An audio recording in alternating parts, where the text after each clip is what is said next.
He became a household name around Alabama in the early 2000s. Brodie Croyle was a starting quarterback for the Alabama Crimson Tide. The Kansas City Chiefs drafted him in 2006, and he spent 5 seasons living out his dream, playing in the NFL. But he's quick to tell you, that was never supposed to be a long-term stop. Now Brodie serves as the CEO of Big Oak Ranch, a place his father opened in 1974 as a home for abused, neglected, and abandoned children.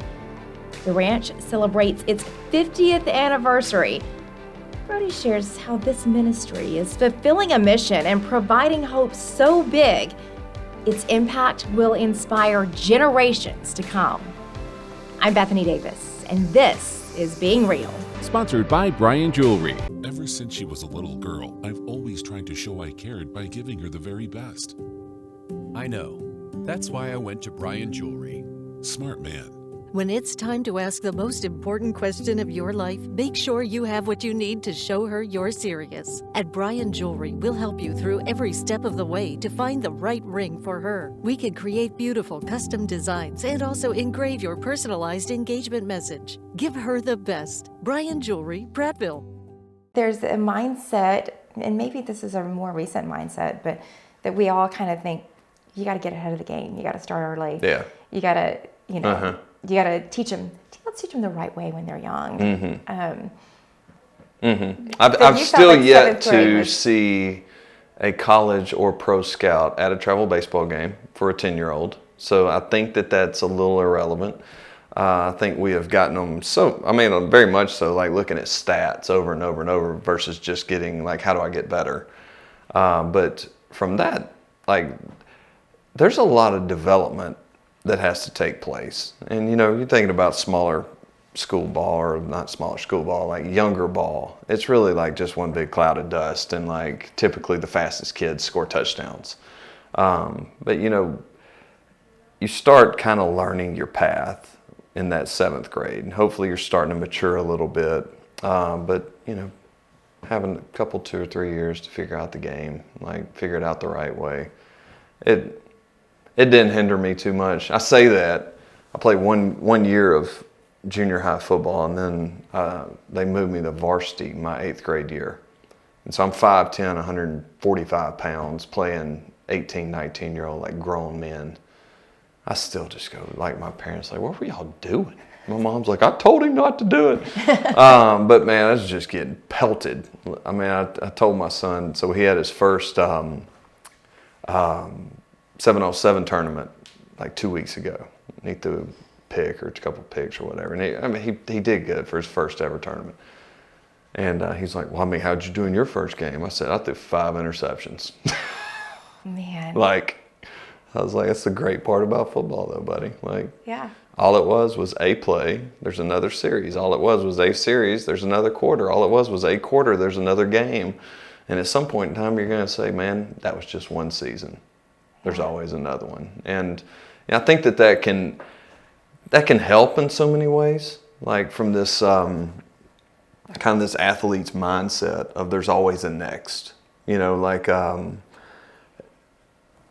my entire life was built off there's a next.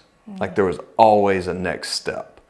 And then you get out of it and you go, it teaches you quickly to move on. It teaches you quickly to take steps forward. But then you also have to realize, even stepping into leading this, is that, man, when you're dealing with kids, like, yes, it's important to move forward, but there has to be a stopping point. You got to stop and like have empathy to get down in that gap with them and help pull them out, not just hey, we're going to keep moving. You got to get out. You got to keep moving with us. So it's been it's a great posture to have and learn from an athletic standpoint. But then when you lead people that might not have been wired the same way, just from a lifetime of, hey, whether it was a touchdown or it was an interception, neither one matters. The next play does. Like you just have to adapt. Like you got to adjust and go, okay, there's times where you truly do got to slow down and just go, okay, I can't get too far out in front from a leadership seat to where people, like, you're so far out in front, it's not capable of being able to follow. And Right. so that's been one of the transitions for me, and I'm sure it'll be the same for my kids. Not only you waited, now I learned you waited until you were 7th grade to play football, and then you played football all through high school in a very teeny tiny little 1A school, yeah. Yeah. With it, probably nobody thought would get attention, or you would get attention playing for that school. An interesting story there. I'm playing at this tiny school, 1A school, and I'm hearing all those same things. And I'm this arrogant know-it-all high school quarterback that thinks he can do whatever. Maybe it's just any high school boy thinks that they're the smartest person in the room at all times. So yes. So I'm telling my dad, and all my wisdom. I'm like, Dad, I'm not going to be seen here. Like, I need to be at a bigger school. I need to be, playing with so-and-so and against so-and-so. And, just in his very calm but strong voice, I remember these words. He just said, son, if you're good enough, they'll find you. And I just remember those words. Like, how true is that? Like, Yeah. if you're good enough, they'll find you. So you worry about being the best you can be, and you let that take care of itself. Yeah. I mean, of course he wasn't going to let me transfer. We have the school. Like, the school's part of our organization. It's like, what am I going to do? Send you somewhere else? I see that now. But in the moment, I didn't. But, man, those words are so strong. Like, man, if you're good enough, they'll find you. And I think, unfortunately, in today's society, you just chase wherever it's going to give you the best opportunity for you to be successful. Or if you are not happy with where you are, you transfer to so-and-so. I mean, we're seeing in NIL deals, we're seeing it, like, I'm totally putting myself out there at this point. Like, but we're stripping in so many ways this concept of, if you're good enough, they'll find you. So just invest in you where your feet are planted. Be good enough. That's one. Two, when you don't get your way, work harder. Like, when you don't get what you wanted, put in more effort. When there's someone that's in front of you that is better, versus leave them, why don't you watch them? Your dad was like a prophet. Yeah, right? Straight up. Yeah, because sure enough, they found you. Yeah, they did. And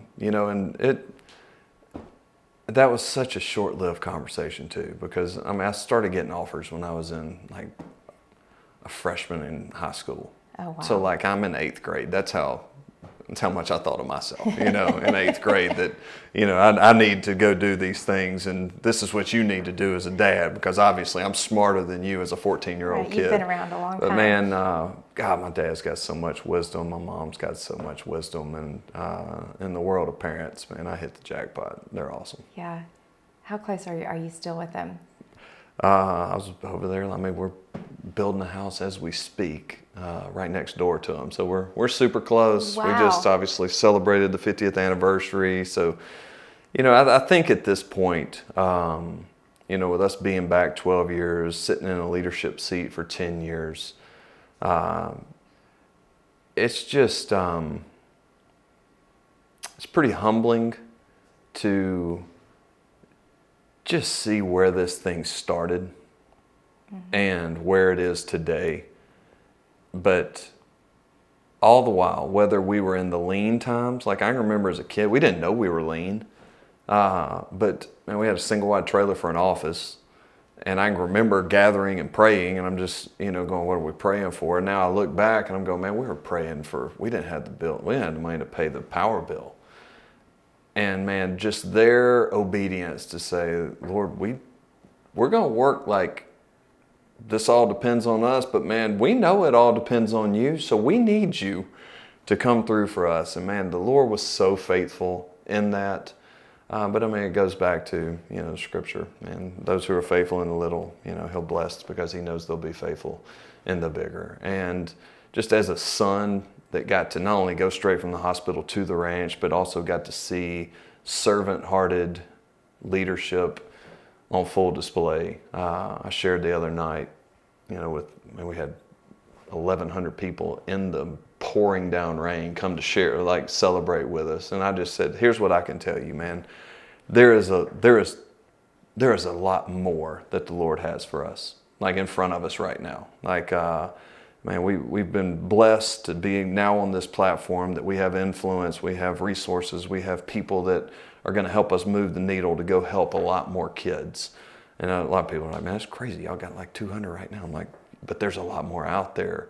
But I just told them, I was like, but here's what we remain rooted in, is what was, it still is. And what we're about to do, it's not new. It's just our turn. So we're going to have to go do it in a different realm. But it's funny that what we're looking at going to do, I actually call it the John and T. Croyle model for going and building children's homes. You go build a house until it fills up, and then you build another house and it fills up, and figuring out how to go multiply that to where, I mean, it's a crazy goal, but man, I believe every kid deserves the chance that our kids here at Big Oak have, that, man, I had as a kid. Man, here's the deal about kids, man, kids are great kids. Kids just need an opportunity. And we have an organization full of people that take great delight in giving our kids that opportunity. And when they get that opportunity, it's up to them what they do with it, but it's our job to point them on how to use it and teach them how to use it through love, through honesty, through this persevering spirit we were just talking about, through discipline. My gosh, sacrifice what you want now for what you want most. What a model thought, right? Build it through work ethic, build it through, and so we just believe in these values. And we've seen now 50 years, and probably, we've been saying over 2,000 kids for 10 years, so we probably need to recount. It's got to be closer to 3,000 at point. But man, you just see now the fruit of it, but not just the fruit, but the fruit's fruit of it, which I believe is where generational change takes place. You know, if you think about the kids that you saw in that picture when they walked in, every kid's a story. There's a kid that's sitting on that screen, on that picture. Man, they used to live on a swing because they were taken in by a family member, but there wasn't enough room for them, and they were a cousin, so they slept outside on the front porch swing. There's a girl that her mother chose an entire other family besides her, and she didn't fit what the other family deemed as her being a part, so they brought her to us. There's kids that have been up there, they've been sold by their grandmother so she could pay her bills like that. There's not a story up there that you couldn't imagine that doesn't live there, right? But when you take that same kid and you give them love that says, hey, I don't want anything from you, I just want to give you an opportunity. And at some point give us a chance to love you back. It says, I'm going to give you truth, because we all say we want truth, but in reality, do we really want truth? Probably not. You know, we want to hear what we want to hear. And we're going to give you, my mother says, you know, she thinks truth is one of the greatest forms of love to give, because it's also one of the hardest to give, just like discipline is. But we're going to give you this. We're going to give you this pathway to go live this future life. We're going to, man, you're going to learn how to work. You're going to learn how to not quit. And now you get into this place to where what we saw, man, 50 years later, is those kids are the ones that have experienced the pain. Now we take the next generation, their kids. They'll never experience the pain, but they'll know about it. You know, they'll know that that pain took place. But then their children's children, all they'll ever know is this was granddaddy. All they'll ever know is this was grandmama. And that's when I truly believe generational change begins to happen. It's 2 generations away. So you ought to try to recruit people to come work at a place that you're not only investing in your shadow or their shadow, but their shadow's shadow. Yeah. And then that's, I mean, it is, in my opinion, there's not a lot of other places that you truly have to have an eternal perspective, because who you're serving today is not only, they're breaking a cycle of abuse, but man, they're changing generations, 2 generations away. Ever since she was a little girl, I've always tried to show I cared by giving her the very best. I know. That's why I went to Bryan Jewelry. Smart man. When it's time to ask the most important question of your life, make sure you have what you need to show her you're serious. At Bryan Jewelry, we'll help you through every step of the way to find the right ring for her. We can create beautiful custom designs and also engrave your personalized engagement message. Give her the best. Bryan Jewelry, Prattville. So many of us think we're going to grow up and get out of here. We're going to blow this popsicle stand when we get our first opportunity. Did you always know that you were coming back to do this? Gracious, Was this no. always your vision? There's probably people listening to this podcast that are like, I remember him. And I probably built my testimony with those people. Like, I went to great lengths. Let me say this. I went to great lengths to make sure that people knew my name was Brodie Croyle and not John Croyle's son. It was this inner thing that lived inside of me. I probably always had this stubborn, rebellious spirit. Can serve you well and sometimes, and obviously most of the time it does not, especially when you don't know what you're rebelling against. But, one of them was, man, I'm going to go become my own man, right? And so, I walked in my parents' bedroom at 11 years old and said, I'm going to play in the NFL. That's when this dream began, right? It's when I began chasing it. And, in the moment, it wasn't a bad thing. Football's a great thing. I mean, we lead an organization based off of football and team mentality. Like we built the whole thing. Like, think about it. You recruit people, you train people, you practice for 6 days, you play the game, you review, you rinse, and you repeat, right? So it's not a terrible concept to say, hey, let's go build an organization based off of it. But it also can be, it can become a god when it's all you think about. And I've learned now later in life that, man, if God's not first on your list, he's not on your list. God plus anything is nothing at the end of the day. Man, it's him and everything else, right? So I started chasing this dream, and along the path, it became all I thought about. It's all I wanted. It's all, you get there, and 11 surgeries, 3 broken vertebrae, a punctured lung, a ruptured spleen, a dislocated jaw, I don't know, whatever else, a bumper sticker, whatever else fits under there. I had to throw my one Auburn jab in there at you. But, all these things, you get there and you realize, man, it wasn't the wrong goal, right? It just wasn't the only one. And you realize that, man, it wasn't everything you had in your mind of what it was going to become. And so, but I was blessed enough to get to play there for 5 years in the NFL. And as I'm getting done, and as we were moving back to Tuscaloosa at the time, and we're getting into a land and timber real estate business and kind of growing that and going down that path, I'm getting really personal at this point, but we're on a podcast, so I guess I can say whatever I want, right? It's getting real, right? It's all about being real. It's all about being real. So, we were coming back from a timber sale with the guy I was partners with, and he just said, man, when we're not the ones out here chasing all this stuff, what do you see yourself doing? I just said, man, at some point, I want to be more involved with the ranch. Man, it's my family. It's where I grew up. Man, I love these kids. But, that's my family's deal. That's my parents' deal. Man, I was raised to be my own man. I'm kind of wired to be my own man. So, but at some point I want to do more than just write a check. That was it. That was the conversation. And went home that night, and my wife and our oldest son, who was an infant at the time, baby at the time, they were back in Mississippi seeing her family. And, us Southerners are really good at throwing out the term like the Lord spoke to us. I think we probably weaponized that at times, or we just had bad pizza. And we just, whatever it is, I don't know the full meaning of it. But something was stirring deep down. But something was stirring deep down. But man, that night I could just feel like, man, the voice of the Lord just going, and when are you going to do what I called you to do? From 11, you chased this dream. It wasn't everything. Man, you wanted to get into the business world, prove you could do it. It's still not contentment, fulfillment. We ain't got to do what I asked you to do. And, I jokingly say I negotiated with God for the next 6 weeks, and he won. Before I finally sat my wife down, I said, baby, I feel God's calling us back to the ranch.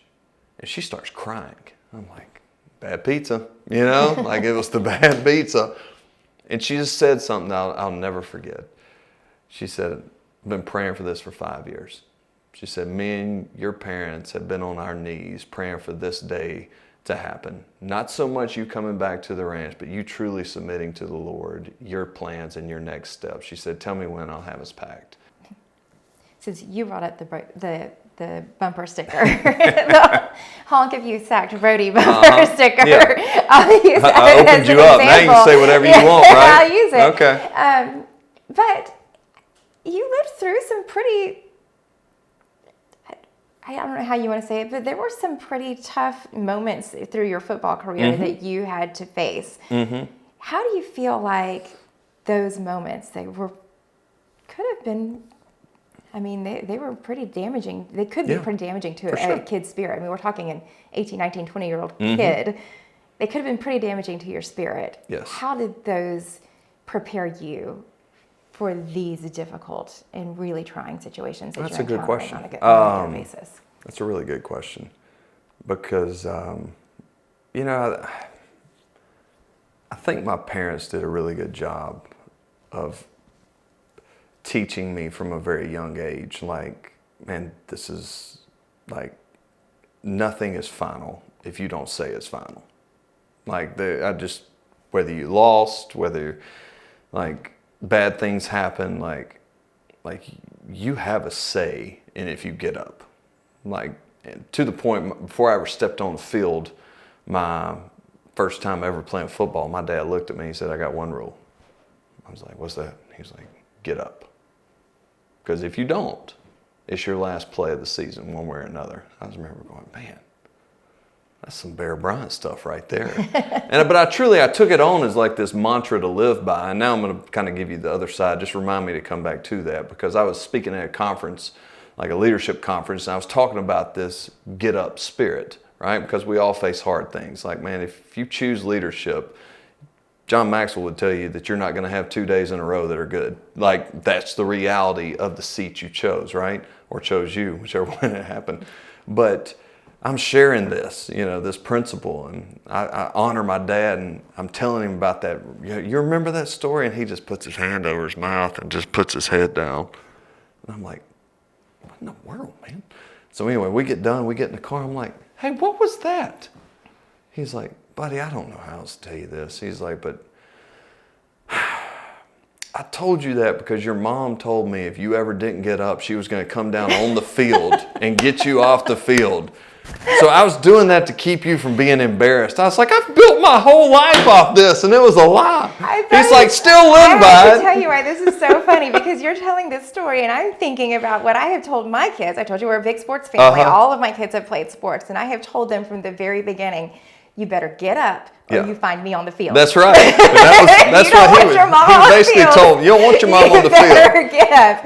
There's a difference between being hurt and being injured. So really, that's the whole principle. Just don't let your mama get on the field and embarrass you, right? But no. So they did. They basically were like, hey, you always write the story to what's final. So just don't let it ever be your final, right? But they're also, you get sacked, you get a bumper sticker, man. It's a crappy day. Might even lead to a crappy week. You tear your ACL for the third time. I got 6 more months worth of rehab that I can't do anything. You tear your shoulder up and you're like, well, I can either keep playing or I can go ahead and have surgery now. Regardless, I'm going to have surgery. So, man, do I do it now? Do I do it later? Like, it's like all these things happen. But I think, like, if Kelly was here, part of it right now, I'm not sure she thinks I have a lot of redeeming qualities, but one of them that she would tell you is just my perspective on life. And that perspective doesn't come from football. There's lots of people that played football, you know what I'm saying, like, that have horrible perspectives on life. My perspective on life comes from the little boy that I grew up with that, man, used to have cigarettes put out on his belly because his dad would lose a hand of cards and he'd be drunk, and that would be his way of taking out anger. Or, their mother dropped him off and said, I'll see you in a week, and they've never talked to her since. Like, I grew up with this, all these kids that are just trying to put the pieces of their life back together. And all those things you talked about, they could be, hard things to walk through or whatever you want to call them. But I think I always had a perspective of going, man, is this really that bad? Well, you talked a little bit about generational change and how, your kids pick up on what you live out and tend to carry that. I think for a lot of us parents, most parents, we always want better for our kids than what we had. I tell my kids, please do better than me. Do better than what I'm doing right now. You brought your kids back to the same place where you grew up. Mm-hmm. So you must feel pretty strongly, pretty passionately that this is where they need to be and this is what they need to see, the same way that this is what you needed to see. For sure. It becomes a joint mission, like with your children, when you do something like this. Like when you say, hey, I'm gonna turn from this and I'm gonna go down this. Most people we hire, especially living in the houses, like you're hiring people that already have kids, like of their own, whether they're adopted or whether they're biological. And I think one of the hardest things is for your kid to accept the fact that they have to first, all right, so now there used to be a nuclear of 4 of us, 2 of y'all, 2 of us. Now we're going to sacrifice you and the fact that we're your only kids to share you with 6 to 8 other kids. Like it's a lot. Yeah. And when we typically lose people, it isn't because they lost their calling. Man, yes, this place is hard. Like it's hard raising your brother's son, like obviously. But most is because, man, sometimes biological kids can't quite get there. But the ones that do get there, they go, man, this is our calling. This is our mission. Like this is what God asked us to do. And, we wanted that for our kids as well. Like, man, grow up with, it's more than just about you, right? So let's sacrifice the fact that, man, you share dad with, 200 kids. Let's sacrifice the fact that, mom's in Birmingham, 2 and 3 times a week serving our college kids and building this really cool thing. Like, those are the sacrificial things, but those are also the selfish things if you really want to get down to it. And what they're starting to see is like, man, how cool is it that now, we're about to have 52 bedrooms for our college kids in Birmingham. Man, how cool is it that mom was the one that kind of built that whole thing, and how cool is it you and mom get to do this together? Like, man, and the way that they think of, like, I'll get emotional talking about this one. Like the way that they talk about their grandmama and their granddaddy. When we'll just ride around and they're like, man, can you imagine what it was like the first time they saw this place? And they were like, one day we're going to help kids. Like, you just go, man, you can't teach that anywhere else. Like, that is an environmental learned posture, not something that was eloquently said from anybody's mouth. I wouldn't trade it for the world, for my kids. Is it hard? Yes.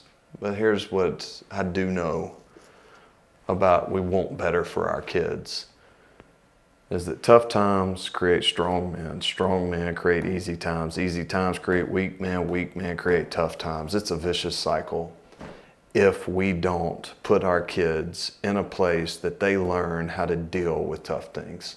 Probably my 2 favorite, most internalized Bible verses. Hebrews 6:19, we have this hope as an anchor for our soul, and Jeremiah 29:11, which says, I know the plans I have for you, plans for hope. It's one of my favorite verses too.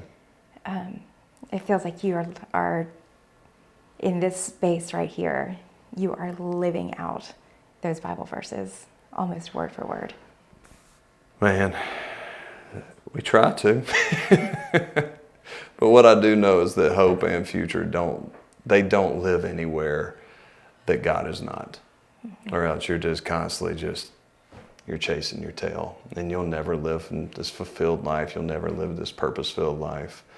And so if we can release them out into the world with a firm understanding of, man, they know who they are, and they know whose they are, and they know where they're going, they can go change the world. Because honestly, and I say that and everybody loves to say it, but man, if you take someone that has experienced the things our kids have experienced, and you take someone who is competing for the same job or the same position or whatever, that hadn't been through the hardships they have,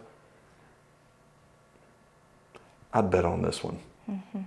Because this one's going to know how to pick themselves up. This one's going to know where to run when things get hard. This one's going to know that, man, that's what my parents said. As long as I don't say it's finished, it's not finished. And so anyway, that's what we hope for. That's what we try to do, is send them out to, it begins this generational change process.